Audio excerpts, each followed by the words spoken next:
கிரிதாரி ஒரு ஏழை விவசாயி. அவர்கிட்ட பூர்வீக நிலம் கொஞ்சம் இருக்கு.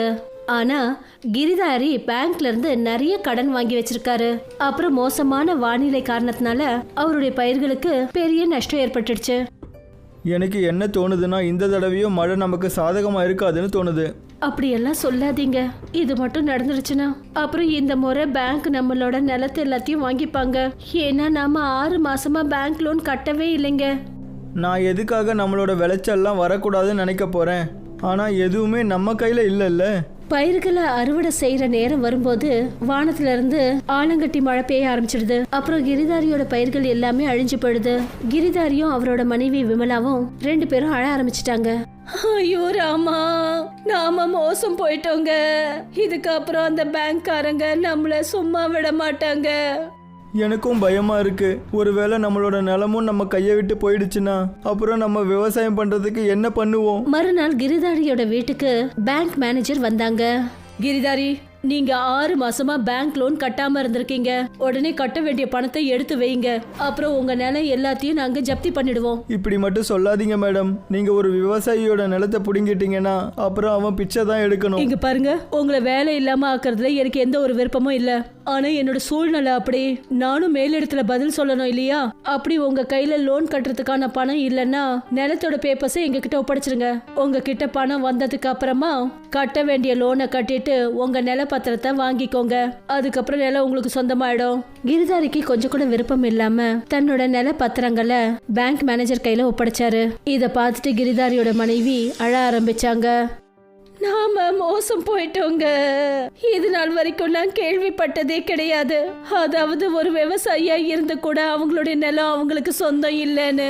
இதுக்கப்புறம் நாம என்னங்க பண்றது?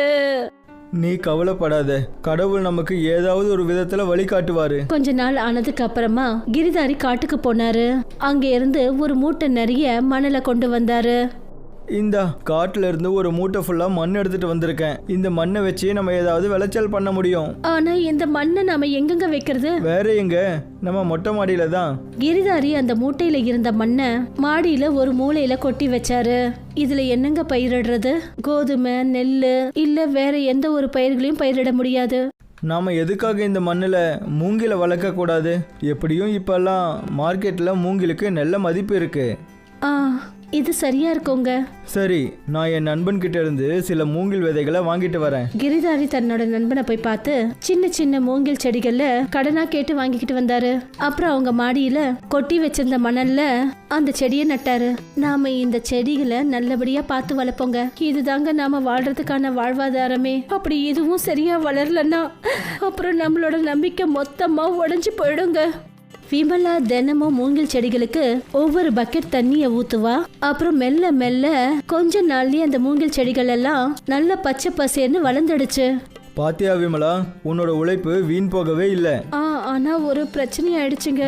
வெயிலா இருக்கிறதுனால கிணத்துல இருக்கிற தண்ணி எல்லாம் வத்திக்கிட்டே போகுது. எனக்கு ரொம்ப பயமா இருக்குங்க. அந்த தண்ணி மொத்தமா வறண்டு போயிடக்கூடாதுங்க. அப்புறம் நம்மளோட இந்த மூங்கில் செடிகளும் காஞ்சு போயிடுங்க. விமலா எந்த விஷயத்துக்காக பயந்தாலும் அதுவே நடந்தது. கொஞ்ச நாளைக்கு அப்புறம் பயங்கரமான வெயில் வந்ததுனால கிணறெல்லாம் வத்தி போச்சு. அதனால கிரிதாரியோட வீட்டுல தண்ணிக்கு தட்டுப்பாடு ஏற்பட்டுடுச்சு. இப்ப என்ன பண்றது? வீட்டுல மொத்தமே 2 பானை தண்ணி தான் இருக்கு. நான் தொட்டியில கடவுளோட பேரை சொல்லி அரச மர செடியை நட்டு வச்சிருக்கேன். அதுக்கும் தண்ணி ஊத்த வேண்டியது ரொம்ப அவசியங்க. அப்படி அது காஞ்சு போயிடுச்சுன்னா அப்புறம் என்னோட பூஜையும் பாதியிலேயே நின்னு போயிடுங்க. இல்ல இல்ல, அப்படி மட்டும் பண்ணாத. நீ 1 மாசமா விரதம் இருந்துட்டு இருக்க. நீ உன்னோட பூஜையையும் விரதத்தையும் நடுவுல நிறுத்திடாத. நீ அந்த அரச மரத்துக்கே தண்ணி ஊத்து. அந்த மூங்கில் மரங்களை விட்டுடு. என்ன நடக்குதோ பாத்துக்கலாம். விமலா ஒரு பக்கெட் தண்ணியை எடுத்துக்கிட்டு போய் தொட்டியில ஊத்தினா. அதுல அவ அரச மர செடியை நட்டு வச்சிருந்தா. அப்புறம் தொட்டிக்கு முன்னாடி விளக்கை ஏத்தி வச்சு பூஜை பண்ண ஆரம்பிச்சா. இன்னையோட விமலா பூஜை பண்ண ஆரம்பிச்சு 1 மாசம் ஆயிடுச்சு. அது மூலமா அவளோட பூஜையும் முழுமையடைஞ்சது. அப்புறம் அவளால ஒரு அற்புதத்தை பார்க்க முடிஞ்சது. என்னங்க இங்க பாருங்க, இந்த கொடூரமான வெயில்ல கூட இந்த அரச மரம் தண்ணியை இழுத்துக்கவே இல்ல.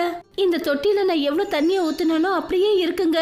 எனக்கு என்னவோ இது கடவுளோட ஆசீர்வாதம்னு தான் தோணுது. நீ இந்த தண்ணியை கொண்டு போய் அந்த மூங்கில் மரங்கள்ல ஊத்து. விமலா அரச மர செடி இருக்கிற தொட்டியை எடுத்துக்கிட்டு வீட்டு மாடிக்கு போனா. அந்த தொட்டியில இருந்த தண்ணிய மூங்கில் செடியோட வேர்ல ஊத்தினா. அவ தண்ணிய ஊத்திக்கிட்டே இருந்தா. ஆனா அந்த தொட்டியில தண்ணி குறையவே இல்ல. என்னங்க கேக்குதா? தயவு செஞ்சு கொஞ்சம் சீக்கிரம் வாங்களேன். என்ன ஆச்சு? இங்க பாருங்க, நான் இதுல இருந்து தண்ணிய ஊத்திக்கிட்டே இருக்கேன். இந்த தொட்டில தண்ணி கொஞ்சம் கூட குறையவே இல்லைங்க. இது கண்டிப்பா கடவுள் நமக்கு கொடுத்திருக்க ஆசீர்வாதம் தான். நீ 1 மாசத்துக்கு மேல கடவுளுக்கு விரதம் இருந்து பூஜை பண்ண, இதெல்லாம் அதுக்கு கிடைச்சிருக்க பலன் தான். இதுக்கு அர்த்தம் இனிமே நாம தினமும் இந்த வெயில்ல கூட நம்மளோட மூங்கில் செடிகளுக்கு தண்ணி ஊத்த முடியுமா? ஆ கண்டிப்பா கொடுக்க முடியும். இப்ப விமலா தினமும் இந்த தொட்டில இருந்து மூங்கில் செடிகளுக்கு தண்ணிய ஊத்தினா. கொஞ்ச நாள் கடந்து போனதுக்கு அப்புறம் ஒரு காலை பொழுதுல விமலாவும் கிரிதாரியும் எழுந்தாங்க. அவங்க பார்த்தா அவங்களுடைய மூங்கில் செடிகள்லாம் ரொம்ப நீளமா அடர்த்தியாவும் ஆயிடுச்சு. அப்புறம் அதுல இருந்து ஒரு வித்தியாசமான ஒளியும் தெரிஞ்சது. இத பார்த்துட்டு 2 பேரும் ரொம்ப சந்தோஷமாயிட்டாங்க. பாத்தீங்களாங்க, எல்லாம் அந்த கடவுளோட லீலை. நம்மளோட உழைப்பு வீண் போகவே இல்லைங்க. இப்ப இந்த மூங்கில் செடி மாடி முழுக்க பரவிடுச்சுங்க. இது மொத்தமும் ஒரு மூங்கில் காடாவே மாறிடுச்சு. எனக்கு என்னவோ இங்க இருக்கிற இந்த மூங்கில் காடு நம்ம மொத்த நிலத்தையும் திருப்பி கொடுத்துருன்னு தோணுது. விமலாவும் கிரிதாரியும் சந்தோஷமாயிட்டாங்க. ஆனா ராத்திரி ஆனதுக்கு அப்புறம் அந்த மூங்கில் செடியில இருந்து ஒரு வினோதமான ஒளி ஏற்பட்டதுனால ஒரு திருடனோட கவனம் அங்க போச்சு. அப்புறம் அவன் அதை திருடுறதுக்கு கிரிதாரியோட மாடிக்கு ஏறி போயிட்டான். அடேங்கப்பா, எவ்வளோ பெரிய பெரிய மூங்கில்கள்! நம்ம இதிலிருந்து ஒன்று மட்டும் திருடி வித்தாலே நமக்கு நிறைய பணம் கிடைக்கும் போலயே. அந்த திருடன் ஒரு நீளமான மூங்கில் கிளைய பிடிச்சான். அந்த கிளைய கீழே நோக்கி இழுத்த போது அதுக்கு வளையிற சக்தி இருந்ததுனால அந்த கிளை மறுபடியும் மேல இழுத்தது. அப்புறம் திருடன் பறந்து போய் மூங்கிலோட மேல் பகுதிக்கு போயிட்டான். அடேங்கப்பா, மாட்டிக்கிட்டேன். நான் எப்படி இந்த இடத்துக்கு வந்தேன்? இப்போ எப்படி கீழே போகிறது? நாம மட்டும் இங்கேருந்து கீழே விழுந்தா நம்ம மண்டையே உடைஞ்சு போயிடுமே. அந்த திருட மூங்கிலோட இன்னொரு கிளையில காலை வச்சு கீழே இறங்குறதுக்கு முயற்சி பண்ணான். ஆனா அந்த மூங்கிலுக்கு இழுக்கிற சக்தி இருந்ததுனால அவனை பறக்கடிச்சிருச்சு. அப்புறம் திருட அந்த இடத்துல இருந்து ரொம்ப தூரமா போய் ஒரு பாலைவனத்துல விழுந்துட்டான். மறுநாள் காலையில கிரிதாரி முடிச்சப்ப அப்புறம் விமலாவோட சேர்ந்து மூங்கில்களை வெட்ட ஆரம்பிச்சாரு. எனக்கு என்னவோ இந்த மூங்கில் மரங்கள் எல்லாம் வெட்டுறதுக்கு முழுசா தயாராயிடுச்சுன்னு தோணுது. இப்போ நம்ம இதெல்லாம் வெட்டி மார்க்கெட்ல கொண்டு போய் வித்துட்டு வந்துடலாம். அதுவும் இல்லாம பயிர்களை பயிரிடுற காலம் நெருங்கி வந்துடுச்சு. அதுக்கு முன்னாடி இந்த மூங்கில்களை வித்து நம்ம நிலத்தை பேங்க்ல இருந்து எப்படியாவது மீட்டுடணுங்க. விமலாவும் கிரிதாரியும் சேர்ந்து மூங்கில்களை வெட்டினாங்க. அப்புறம் அதை அவங்க மார்க்கெட்டுக்கு கொண்டு போனாங்க. அப்பதான் ஒரு தங்க வியாபாரியோட பார்வை கிரிதாரி மேல பட்டுச்சு. அப்புறம் அவரு கிரிதாரி கிட்ட வந்து சொன்னாரு, தங்க மூங்கில்களை எங்கப்பா கொண்டு போயிட்டு இருக்க? இதெல்லாம் ரொம்ப விலை மதிப்பானது. நான் இதை விற்க கொண்டு போயிட்டு இருக்கேன். நீ இந்த தங்க மூங்கில்களை என்கிட்டயே வித்துடு.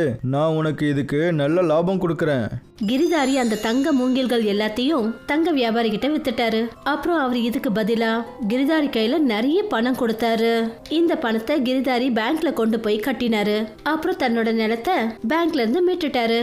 இந்தா, பேங்க் நம்மளோட பத்திரங்களை திருப்பி கொடுத்துட்டாங்க. இனி நம்ம விவசாயம் பண்ண முடியும். மறுநாள் விமலாவும் கிரிதாரியும் அவங்களுடைய வயலை உழுது அதுல பயிரிடுறதுக்காகவும் அவங்க வயலை நோக்கி போக ஆரம்பிச்சாங்க. இப்ப கிரிதாரியும் விமலாவும் அவங்க சொந்த நிலத்துல விவசாயம் செஞ்சு அவங்க நிம்மதியான வாழ்க்கைய வாழ ஆரம்பிச்சாங்க. பன்சிபூருங்கிற ஒரு கம்மி ஜனத்தொகை இருக்கிற ஒரு கிராமம் இருக்கு. அந்த ஊர்ல இருக்கிறவங்கள கிட்டத்தட்ட எல்லாருமே விவசாயத்தை தான் செய்வாங்க. அந்த ஊர்ல ஜனத்தொகை கம்மியா இருக்கிறதுனால அந்த ஊர் எப்பவுமே சந்தோஷமா பரபரப்பா இருக்கும். அந்த ஊர்ல இருக்கிறவங்க எல்லாருமே இன்பத்திலையும் துன்பத்திலையும் ஒருத்தருக்காக ஒருத்தர் இருப்பாங்க. பன்சிபூர் கிராமம் காட்டுக்கு ரொம்பவே பக்கத்துல இருக்கிறதுனால அந்த இடம் பார்க்கறதுக்கு ரொம்பவே அழகா இருக்கும். அந்த இடத்தை யாராவது ஒரு வாட்டி பார்த்தா அதை அடிக்கடி பார்க்கணும்ட்டு ஆசைப்படுவாங்க. இந்த ஒரு காரணத்தினாலே அந்த இடம் இன்னமும் அழகா தென்பட்டு இருக்கும். பன்சிபூர் கிராமத்து ஜனங்க சின்ன சின்ன வேலைகளை செஞ்சு அவங்க வீட்டை பார்த்துப்பாங்க. சிலர் மரங்களை வெட்டி, மற்ற சிலர் விவசாயத்தை செஞ்சு அந்த ஊரு வெளியில இருந்து பார்க்கறதுக்கு எவ்வளோ அழகா இருக்குமோ அதே அளவுக்கு உள்ள இருந்தும் அழகா இருக்கும். ஒரு வாட்டி ஒரு சிட்டியில இருக்கிற ஒரு பெரிய பிசினஸ் மேனோட பார்வை இந்த கிராமத்து மேல பட்டது. அவர் ஒரு வாட்டி அந்த இடத்துக்கு சுத்தி பார்க்க போயிருந்தாரு. என்னப்பா, என்ன நடக்குது? நான் நகரத்துல இருந்து வந்திருக்கேன். உங்க பன்சிபூர் கிராமம் ரொம்ப நல்லா இருக்கு. இங்க வரும்போது நான் இங்க ரொம்ப ரொம்ப அழகான விஷயங்கள் எல்லாம் பார்த்தேன். இங்கேயே இருந்துடலான்னு எனக்கு தோணுது.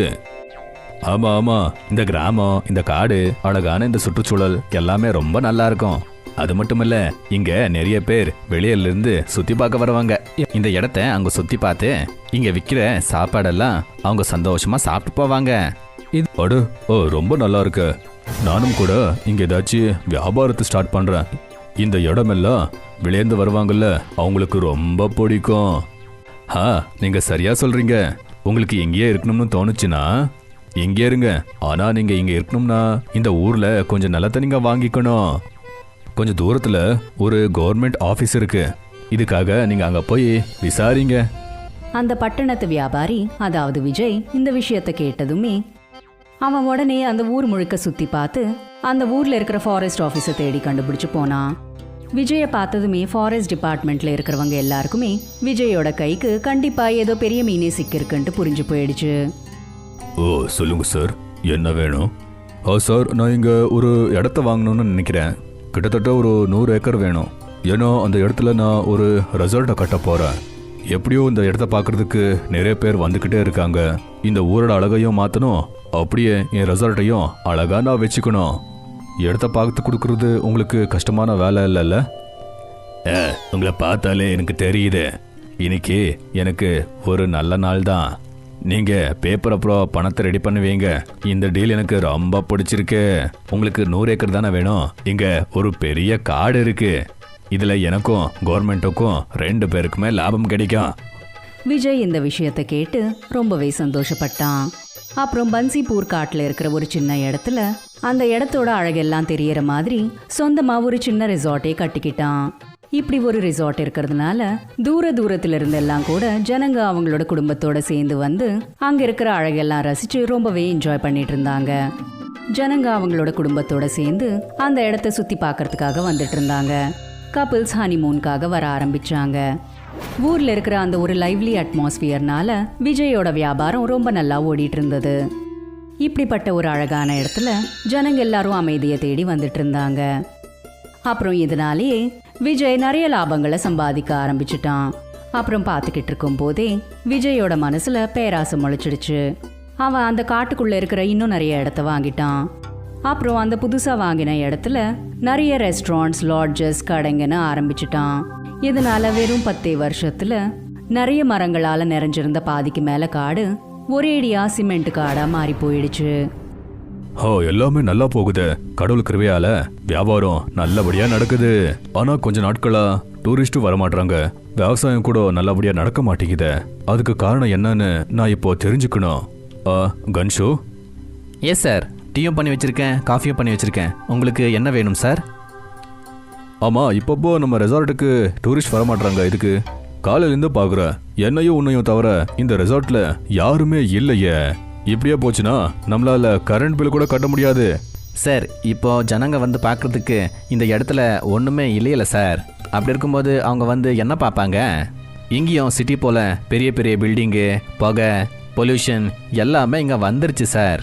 அப்படி இருக்கும்போது அவ்வளோ தூரத்துலேருந்து எப்படி சார் வருவாங்க? ஆமாம், இதை பற்றி நம்ம கொஞ்சம் யோசிச்சு பார்க்கணும். ஏன்னா நம்ம பிஸ்னஸில் எப்போவுமே லாஸ் ஆகக்கூடாது. விஜய் கன்சு தான் கூட கூட்டிக்கிட்டு பன்சிபூர் கிராமத்துக்கு போனான். எந்த ஒரு பன்சிபூர் கிராமத்துல விலங்குகளோட நடமாட்டம் இருந்துட்டு இருந்ததோ, எந்த ஒரு இடத்துல சின்ன சின்னதா அழகான வீடுங்க கட்டப்பட்டு இருந்ததோ, எந்த ஒரு பன்சிபூர் காடு செடிகள், மரங்கள், கொடிகள், நதிகள், நீர்வீழ்ச்சி இப்படின்னு எவ்வளோ அழகான இடங்கள் இருந்துட்டு இருந்ததோ, அப்படிப்பட்ட ஒரு அழகான காட்டை இப்போ சிமெண்ட் கற்களால நிறைஞ்சு போயிடுச்சு. சொல்லுங்க சார், எப்படி இருக்கீங்க? முழுசா நீங்க மாறிட்டீங்க. ஒத்து பார்த்தாதான் நீங்க யாருன்னு எனக்கு தெரியுது. நான் நல்லா தான் இருக்கேன். போலா, இந்த கிராமத்து ஜனங்க எல்லாம் இப்போ எங்க போனாங்க? அவங்க என் கண்ணுக்கே தெரிய மாட்டாங்க. ஐயோ, அதை பத்தி என்ன சொல்லட்டும். இப்போ வரைக்கும் ரோடு இல்லாத ஊருக்கு ரோடெல்லாம் போட்டதுக்கு அப்புறம் எல்லாருமே இங்கிருந்து சிட்டிக்கு போயிட்டாங்க. அது மட்டும் இல்லாம இங்க பொல்யூஷன் வேற அதிகமாயிடுச்சு. அதனால உடம்பு சரியில்லாம போயிடுச்சு. எல்லாருமே இதனால ரொம்ப கஷ்டப்பட்டுக்கிட்டு இருக்காங்க. எல்லா பக்கமும் நோய் பரவிக்கிட்டே இருக்கு. ஆமா, இது ரொம்ப பெரிய தப்பு தான். ஆனா நீங்க சொல்றது நான் கேட்கும்போது இதுல என்னோட தப்பு கூட இருக்கு. கொஞ்சம் வருஷத்துக்கு முன்னாடி பச்சை பசேர்னு இருந்த இந்த ஊரை நான் சிமெண்ட் ஊரா மாத்திட்டேன். ஆமாம் சார், அப்படிதான் ஆயிருக்கணும். ஆனால் ஜனங்க எல்லாம் சவாரி பண்ணிக்கிட்டு காட்டுக்குள்ளே போய் விலங்கெல்லாம் பார்த்துக்கிட்டே இருந்தாங்க. நாமளும் நம்மளோட நிறைய ப்ராஜெக்டில் நாம் விலங்குகளை ஜூலோ எடுத்துகிட்டு போய் விட்டுருக்கோம். எனக்கு ரொம்ப வருத்தமா இருக்குப்பா. இப்படியே போச்சுன்னா எல்லாமே கான்கிரீட் காடா மாறிடும். அதுக்கப்புறம் இந்த இயற்கையை யார் காப்பாத்துறது? இதுக்கு ஏதாச்சும் பண்ணியே ஆகணும். இதனால நம்ம பிஸ்னஸ் கூட நல்லபடியா நடக்க மாட்டேங்குது. நாம இயற்கைக்கு பெரிய துரோகத்தை பண்ணிக்கிட்டே இருக்கோம். இதை எப்படியாச்சும் நம்ம சரி பண்ணியே ஆகணும். அப்புறம் விஜய் தன்னோட எம்ப்ளாயீஸ் எல்லாரையும் கூப்பிட்டு இப்படி சொன்னான். நான் உங்ககிட்ட என்ன சொல்றேனோ அதை கொஞ்சம் உன்னிப்பா நீங்க கேளுங்க. நாம எங்க போனாலும் கூட கொஞ்சம் தானியங்களை நம்ம கையில எடுத்துக்கிட்டு போகணும். நாம எங்கேயாச்சும் ஒரு மரத்தை வெட்டினோம்னா அந்த இடத்துல நம்ம 20 to 30 மரச்செடியை நடணும். ஆமா சார், நீங்க சரியா சொல்லிருக்கீங்க. இதனால நம்மளோட இயற்கை இன்னமும் அழகா மாறிடும். இன்னிலிருந்து நாம தினமும் செடியை நடணும். எல்லாருமே எல்லா இடங்கள்லயும் செடிகளை நட்ட ஆரம்பிச்சிட்டாங்க. பன்சிபூர் ஜங்கல் அப்புறம் பன்சிபூர் கிராமத்தை முந்தி இருக்கிற மாதிரியே மாத்துறதுக்காக முயற்சி செஞ்சுட்டு இருந்தாங்க. அப்புறம் பார்த்துக்கிட்டு இருக்கும் போதே அவங்க அவங்களோட லட்சியத்தை அடையவும் செஞ்சுட்டாங்க. இப்போ சிமெண்ட் காடு கொஞ்சம் கொஞ்சமா மாறிட்டு இருந்தது. சின்ன சின்ன செடிகள் எல்லாம் இப்போ பெரிய பெரிய மரங்களா மாறிடுச்சு. சிலது மாம்பழ மரமா இருந்தா சிலது வேப்ப மரங்களா இருந்தது. இப்படியே சில வருஷங்கள் கடந்தது. ஐயா, நான் உங்ககிட்ட முதலியே சொன்னேன், இயற்கையை நம்ம நல்லபடியாக பார்த்துக்கிட்டா அந்த இயற்கை நம்மளை அற்புதமாக பார்த்துக்கும். நான் எப்போவுமே வியாபாரத்தை பற்றி தான் யோசிச்சுக்கிட்டே இருந்தேன். ஆனால் இன்னைக்கு எனக்கு ஒன்று புரியுதுப்பா.